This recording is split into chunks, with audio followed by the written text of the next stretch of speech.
తెలంగాణలో నేటి నుంచి అసెంబ్లీ సమావేశాలు ప్రారంభం కానున్న నేపథ్యంలో అధికార విపక్షాలు అస్త్రశస్త్రాలు సిద్ధం చేసుకుంటున్నాయి.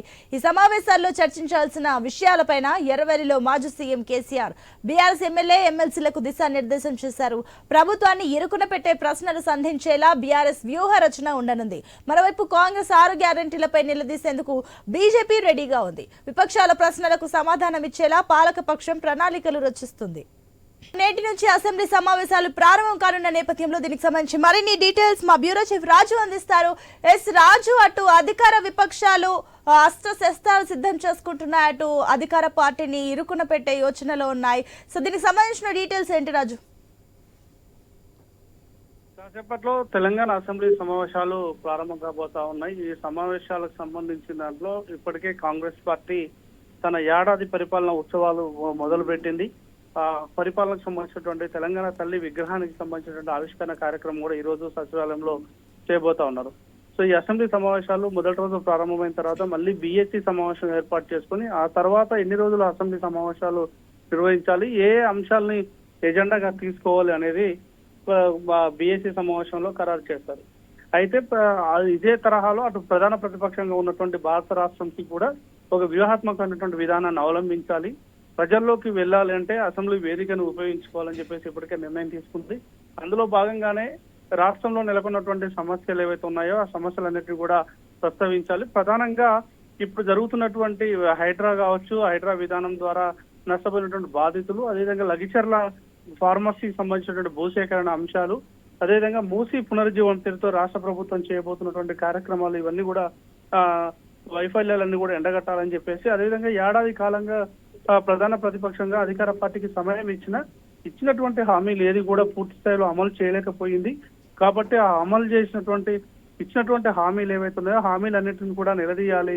ఏ నియోజకవర్గానికి ఆ నియోజకవర్గం, అదేవిధంగా జిల్లాల వారికి కూడా కాంగ్రెస్ పార్టీ ఎన్నికల్లో హామీలు ఇచ్చింది. కాబట్టి ఆ ఇచ్చినటువంటి హామీలన్నింటినీ నిలదీయాలి అసెంబ్లీ వేదికని బీఆర్ఎస్ పార్టీ ఇప్పటికే నిర్ణయం తీసుకుంది. ఇప్పుడు బీఆర్ఎస్ పార్టీకి సంబంధించినటువంటి శాసనసభ్యులందరూ కూడా తెలంగాణ అమరవీరుల స్థూపం దగ్గర, గన్పార్ దగ్గర నివాళులు అర్పించి అసెంబ్లీలోకి వెళ్తారు. అసెంబ్లీకి వెళ్ళిన తర్వాత ఈ రోజు జరగబోయేటువంటి విగ్రహావిష్కరణ, తెలంగాణ తల్లి విగ్రహావిష్కరణ ఏదైతే కొత్త నమూనాతో ఉన్నదో ఆ కొత్త నమూనా విగ్రహాన్ని కార్యక్రమానికి పూర్తిగా బహిష్కరించాలి. ఇది ఒక మూర్ఖపు చర్య అని చెప్పేసి కూడా నిన్న జరిగినటువంటి ఎల్పీ సమావేశంలో చాలా స్పష్టంగా పేర్కొన్నారు. కాబట్టి ఇక బీఆర్ఎస్ పార్టీ స్టాండ్ ఇప్పటికే క్లియర్ అయిపోయింది. వాళ్ళు ఎట్టి పరిస్థితుల్లో కూడా ఉపేక్షించేది లేదు అని చెప్పేసి కూడా నిర్ణయం తీసుకున్నారు. సో ఈ అసెంబ్లీ సమావేశాలు అధికార పార్టీ ఏ రకంగా ధీటుగా ఉంటుందో దానికి ధీటుగానే బీఆర్ఎస్ కూడా వ్యవహరించేటువంటి అవకాశం ఉంది. Sunitha. Right Raju, thank you.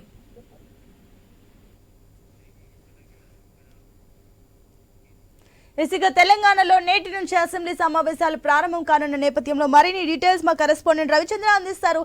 Ravichandra, ఈ రోజు అసెంబ్లీలో ప్రత్యేకించి ఎలాంటి అంశాలు తెరపైకి వచ్చే ఛాన్సెస్ ఉన్నాయి?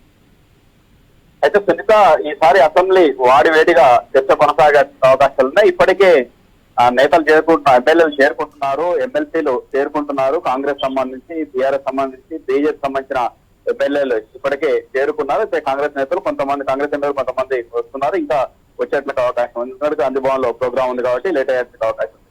అయితే అసెంబ్లీ సమావేశానికి ఈసారి చర్చలు కూడా చాలా ఎక్కువ అంశాల మీద చర్చించేందుకు అవకాశాలు ఉన్నాయి. బీజేపీ మాత్రం 6 అబద్ధాలు 66 మోసాలు అంటూ ఈసారి వెలిగెత్తి చాటాలు. ఎందుకంటే వీళ్ళు అబద్ధపు హామీలు ఇచ్చేసి ప్రభుత్వానికి వచ్చారు. కాంగ్రెస్ ప్రభుత్వ ఏర్పాటుకు అబద్ధపు హామీలు అంటూ వాళ్ళు మొన్న సభ కూడా ఏర్పాటు చేశారు. ఇవాళ నుంచి కూడా దాని మీద ఫోకస్ పెట్టేసి ఎక్కువగా ప్రభుత్వం ఇచ్చిన, గతంలో పార్టీ ఇచ్చినట్టుగా హామీలు ఇప్పుడు అమలు చేస్తున్నారా, అమలు చేయట్లేరు. ఏడాది అయిపోయింది, ఇప్పటికీ అమలు చేయలేదు. ఎప్పుడు చేస్తారంటే నిలదీసే విధంగా ముందుకెళ్తున్నారని చెప్పుకోవచ్చు బీజేపీ ఎమ్మెల్యేలు. ఈసారి ఎక్కువ కూడా చర్చకు వచ్చేటువంటి అవకాశం ఉంది. ఈసారి అసెంబ్లీలో రెవెన్యూ చట్టం సంబంధించిన, భూ సమస్యలకు సంబంధించిన చట్టం కూడా పెట్టేటువంటి అవకాశం ఉంది. కులగణనపై చర్చించేందుకు అవకాశాలు, స్థానిక సంస్థల రిజర్వేషన్లు, ఆసరా పెన్షన్లు, వీటన్నిటి మీద చర్చించేటువంటి అవకాశం ఉంది. కాబట్టి దీని మీద కూడా ఎక్కువగా ఫోకస్ పెట్టారు. కాళేశ్వరం సంబంధించిన విచారణ కావచ్చు, విద్యుత్ కొనుగోలు ఒప్పందాలకు సంబంధించి, దాంతో కూడా మహిళా యూనివర్సిటీకి సంబంధించిన బిల్లులు కావచ్చు, ఆ రైతు భరోసాకు సంబంధించి, ఎందుకంటే రైతు భరోసా ఇప్పటి వరకు ఇవ్వలేదు, సంక్రాంతి తర్వాత ఇస్తామంటూ చెప్తున్నారు. అంతేకాకుండా రైతు రుణమాఫీలు కూడా పూర్తి స్థాయిలో చేయలేదంటూ ఆ బీజేపీ నేతలు చాలా సీరియస్ గానే డిమాండ్ చేస్తున్నారు. దాంతో పాటు ఎక్కడ అమలు చేయలేదు, వడ్ల కొనుగోలు విషయంలో కూడా తాలు అంటూ రకరకాల కొర్రీలు పెడుతున్నారు. వడ్ల కొనుగోలు విషయంలో కూడా చేయట్లేదంటున్నారు. అంతేకాకుండా హైడ్రా ప్రాజెక్టు సంబంధించిన చర్చ కూడా వాడి వేడిగా కొనసాగడానికి అవకాశం ఉంది.